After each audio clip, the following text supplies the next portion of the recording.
Há algo estranhamente reconfortante no som do bacon fritando na panela.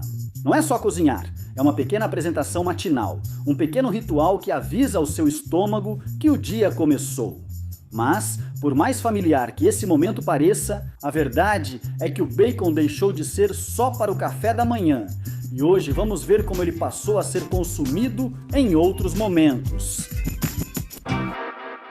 Antes de começar, inscreva-se no canal Weird History Food. Comente contando quais outros alimentos ou ex-alimentos de café da manhã você quer saber. Agora segura, esse vai surpreender.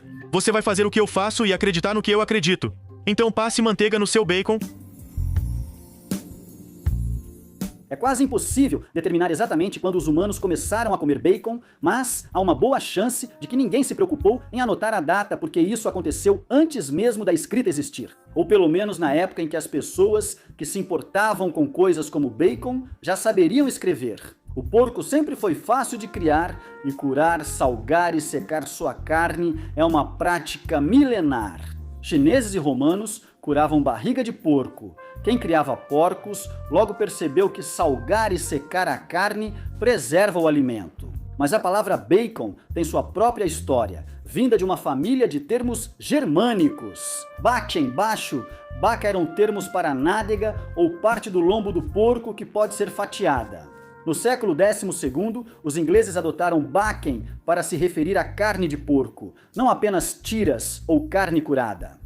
Bacon era o termo medieval para carne de porco simples, sem sofisticação. E se houve um povo que amava o bacon não como um luxo, mas como um alimento prático do dia a dia, foram os saxões. Segundo a respeitada Sociedade do Café da Manhã inglês, a era saxônica foi quase a era de ouro do bacon. Se quiser viajar no tempo, é uma boa opção. Naquela época, as famílias dependiam dos porcos por serem ideais para a fazenda. Viviam de restos, reproduziam-se sempre e podiam ser abatidos e preservados para sustentar famílias nos invernos rigorosos. Bacon não era algo que você servia como um agrado, era algo em que você confiava para sobreviver. Um alimento salgado, durável e funcional que podia durar mais do que qualquer outra coisa. Até a Revolução Industrial, o bacon era feito em casa. Famílias com porco tinham seu próprio método de cura. Naquela época só havia cura seca, esfregando sal, açúcar e temperos na barriga de porco. O processo levava semanas ou meses, dependendo do clima, mas funcionava. Se o bacon endurecesse como pedra, bastava deixá-lo de molho, ferver ou fatiar bem fino para fazer tiras de porco. Nos anos 70, John Harris, de Wiltshire, Inglaterra, observou a cura caseira rústica e pensou: e se isso virasse um negócio? Harris, então, abriu a primeira fábrica comercial de processamento de bacon do mundo, e isso mudou o rumo do bacon para sempre. Antes, cada família fazia sua carne de porco curada. Depois, cidades inteiras passaram a comprar bacon padronizado e profissional. A operação de Harris virou modelo para fábricas de bacon do século XIX na Grã-Bretanha, e seu método de cura, Wiltshire, virou padrão. O bacon deixou de ser um artesanato caseiro e passou a ser um produto manufaturado. Ainda assim, apesar de tudo isso, ninguém pensava no bacon como um alimento para o café da manhã. Nem era um alimento especial, era apenas comida, uma parte confiável das refeições ao longo do dia.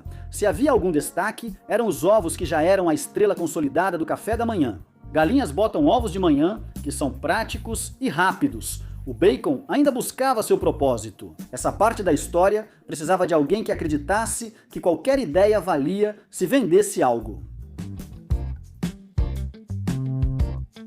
O fato de o bacon ter se tornado associado ao café da manhã é uma daquelas reviravoltas históricas que parecem bizarras demais para serem verdade. Isso não aconteceu de forma natural.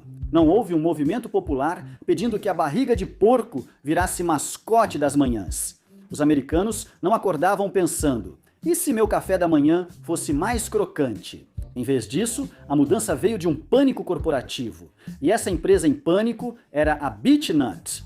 Originalmente uma empresa de embalagens, eles começaram a expandir para o ramo alimentício e o bacon era um dos seus novos produtos, mas não estava vendendo, de jeito nenhum. Os americanos simplesmente não estavam comendo muito bacon, independentemente da hora do dia, então a BeechNut fez uma contratação estratégica. Edward Bernays, Bernays era sobrinho de Sigmund Freud, o que já explica tudo, e ele é frequentemente considerado o pai das relações públicas modernas. Ele criou campanhas que normalizaram desde concursos de escultura em sabão até o fumar, compreendendo o desejo humano melhor que as próprias pessoas. Se você já comprou por impulso, provavelmente foi ideia de Bernays.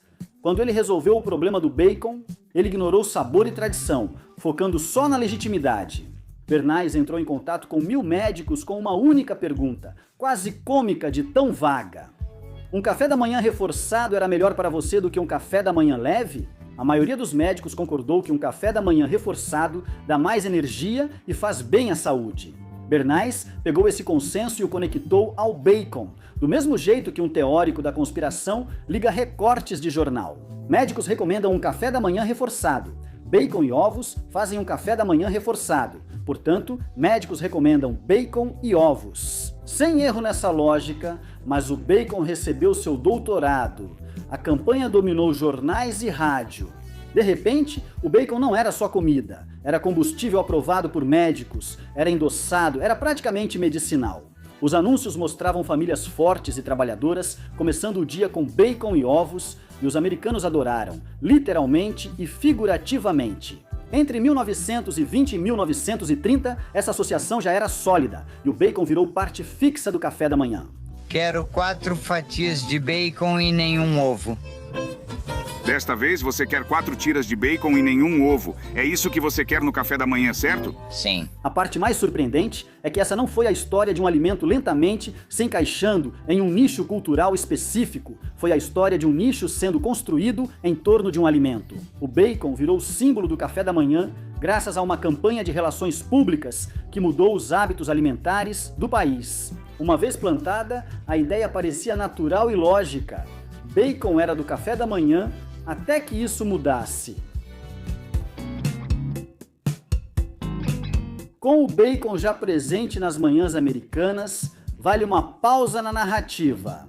Para entender o bacon, é essencial saber como ele é curado, defumado e fatiado, pois isso é a base de tudo que veio depois. Curar carne era essencial para a sobrevivência, não apenas pelo sabor. O sal removia a umidade da carne de porco e evitava bactérias. A fumaça dava proteção extra. O resultado final era um pedaço de carne que podia durar o inverno inteiro sem apodrecer ou se transformar em algo que mataria você e toda a sua família. Hoje, não precisamos mais curar a carne como antes, mas ainda fazemos porque dá ao bacon seu sabor característico. Sal e tomilho alteram quimicamente a carne de porco, tornando-a mais firme e saborosa. Foi minha melhor descoberta acidental. A cura a seco é a técnica antiga, aquela que as pessoas usaram por séculos. É simples, quase brutalmente. Você esfrega sal na carne e deixa a natureza fazer o resto. O processo produz bacon de sabor intenso, mas é demorado. Pedaços inteiros ficam refrigerados por semanas ou meses. É um método que parece colaborar com o universo, não apenas seguir uma receita. Já a cura úmida troca tempo por consistência. Em vez de depender apenas do sal, a carne de porco é submersa em uma solução de salmoura. Isso acelera o processo de cura e cria um resultado mais uniforme. Produtores comerciais de bacon adotaram esse método, viabilizando a produção em larga escala. Existe também a cura por injeção, um processo industrial acelerado das fábricas modernas. Os fabricantes agora injetam a salmoura diretamente na carne de porco em vez de mergulhá-la.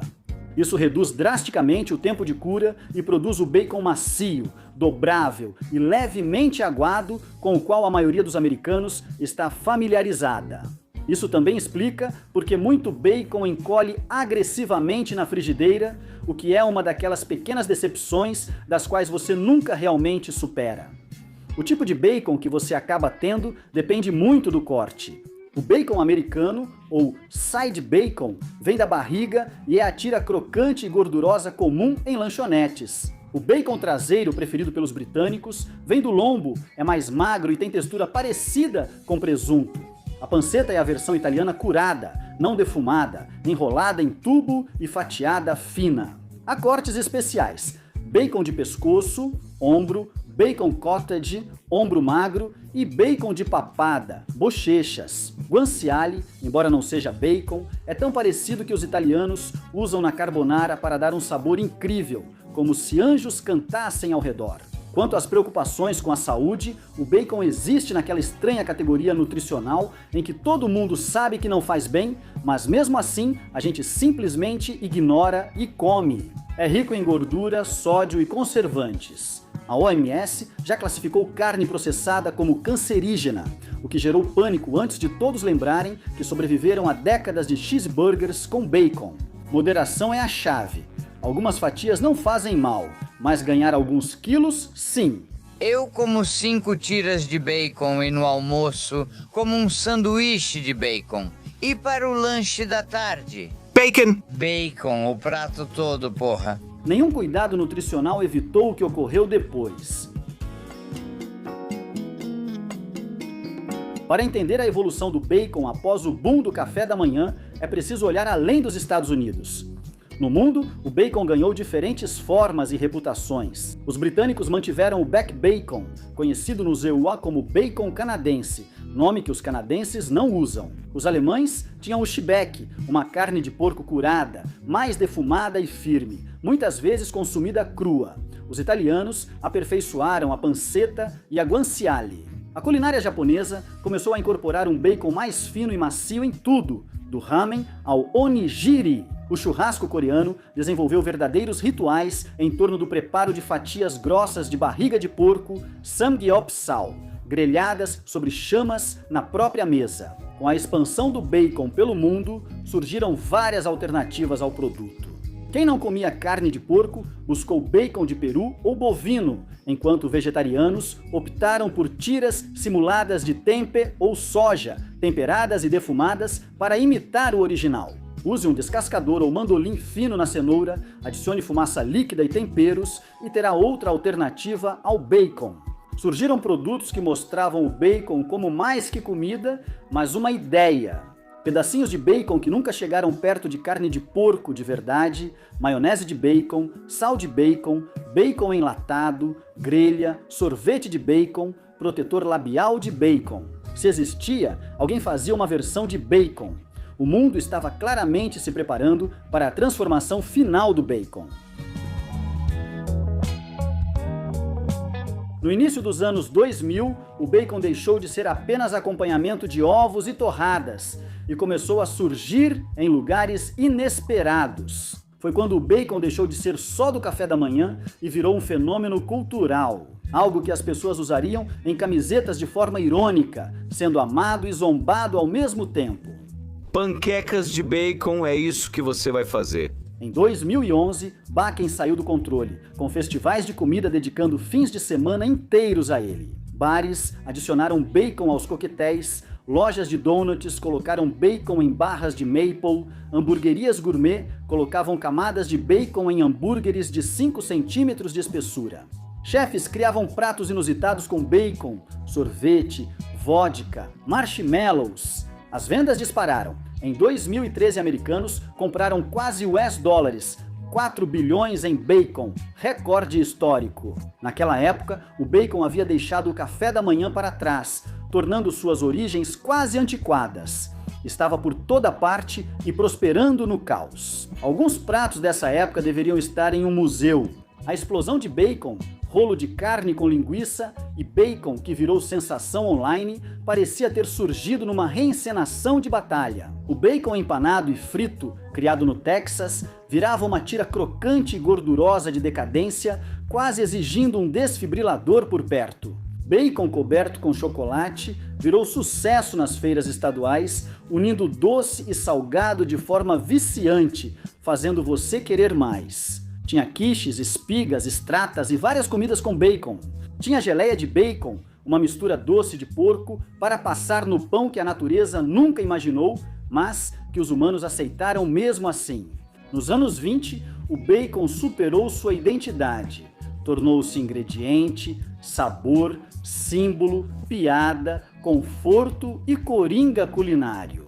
Ele voltou para todas as refeições do dia, se reafirmando com uma confiança normalmente reservada para protagonistas de filmes de ação. E talvez esse seja o aspecto mais interessante do bacon. Ele alcançou relevância cultural 2 vezes.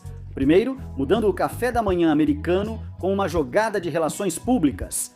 Depois, tornando o bacon uma obsessão popular, presente da alta gastronomia ao fast food. A história do bacon é de reinvenção. Começou como uma técnica medieval de preservação para enfrentar invernos difíceis. No século XVIII, ele foi industrializado e passou a ser produzido em massa nas fábricas, tornando-se um produto. Depois, um mestre da opinião pública o incorporou ao café da manhã. Quando parecia destinado a ser apenas o crocante das manhãs, ele se libertou e conquistou o mundo culinário.